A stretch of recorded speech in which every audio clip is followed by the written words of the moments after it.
world may be at war, and a lot of countries are being a part of it, but the U.S. is also at war with itself. Drug war is seen everywhere and happening in front of us, whether we want to accept it or not. Drugs is in every generation, and every generation has a different drug. Like if you notice, like back in the 90s, the biggest one was marijuana, and then now it's ecstasy. Well, last year was ecstasy.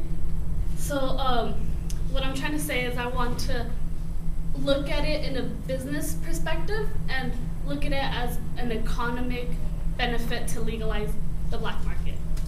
And legalizing the black market can help benefit our economy and give the government the superiority that they don't have right now. For us, the fact that like gangsters or in mafia were like fighting over drugs and stuff. And if the black market was to be legalized, instead of shooting themselves, like their opponents out in the streets, they can take it to the court system and file it as like a business stealing from another business, or like, like a person stealing from a business and just like blackmailing the whole business as itself. And my first main point are issues with the black market. The second would be why and how it is caused. And the third would be why we should convert the black market to legal exchange.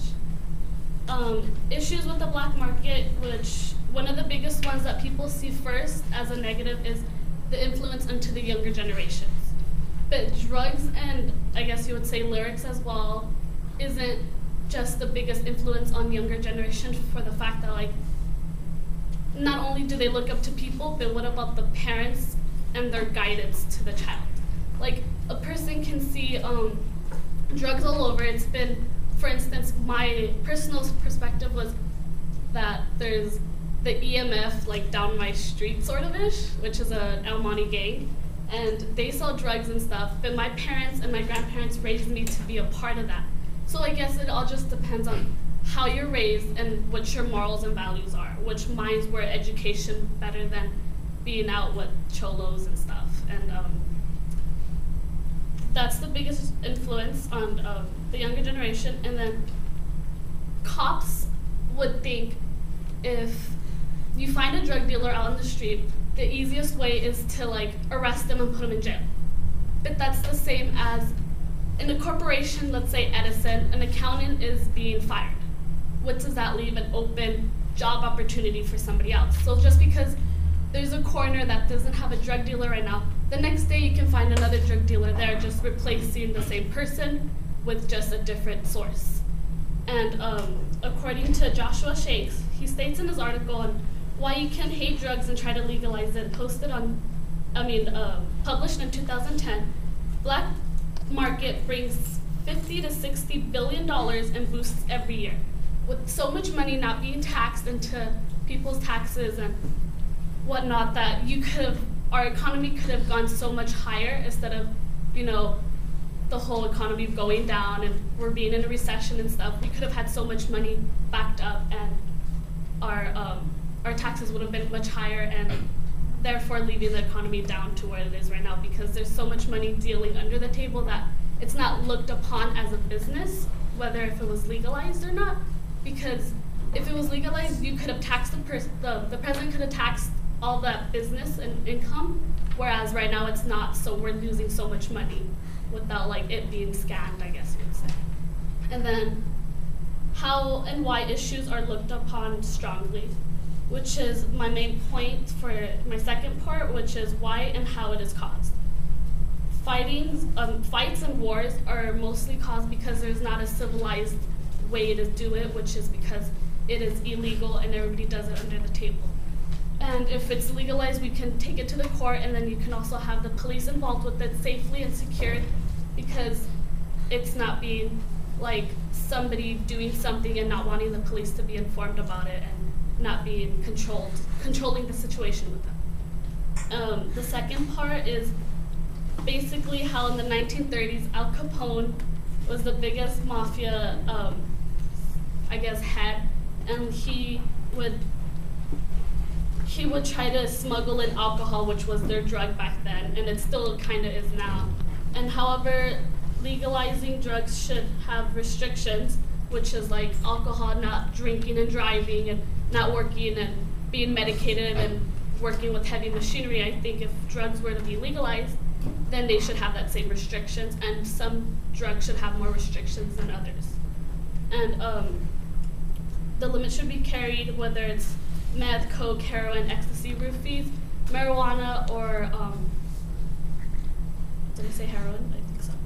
Okay. Compared to those should have more restrictions compared to marijuana. And according to Foster and Wallace in their article "What is the Black Market?" publicized 2011 on wisegeek.com, states that in 1920s, U.S. smuggled alcohol result estimated from $500 million lost in tax revenues annually, not yearly or monthly. It's annually, so which meant that so much money was just being hidden and not taxed.